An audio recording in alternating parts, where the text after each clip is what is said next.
With November upon us, this is the time to really get everything sorted on any clear, crisp, dry days that you can, so that everything's in good order when the really bad weather sets in. Now, things that I always think about doing in November would be all about protection. So I'd be thinking about fleecing, or perhaps putting bubble plastic around any plants that are really just on the edge of hardiness.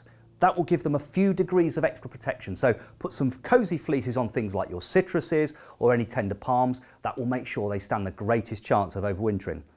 Think about wildlife as well. So this is the time now where it's getting colder, the day length's getting shorter, and wild birds in particular may really appreciate, obviously, that extra bit of food that will just give them energy to sustain themselves through those cold days.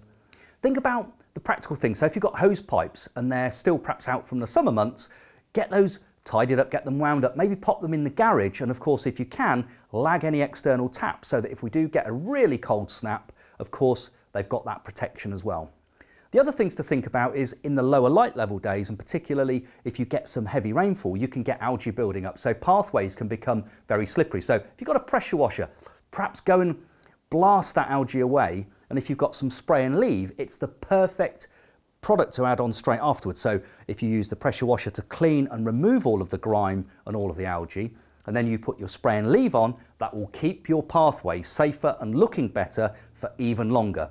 If you've got ponds, do feel free to put a ball, a small football or even a couple of tennis balls in the pond, so that if we do get a sustained period of frosty weather, you can just take one of those out.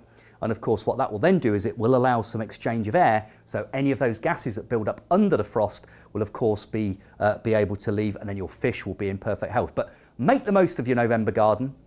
Really do spend any good time you can out there in the better days, and we always get some sunny days. That's when I love to go out and do my pruning, my tidying, my leaf blowing, all of that preparation, perhaps even a bit of deadheading on your patio pots.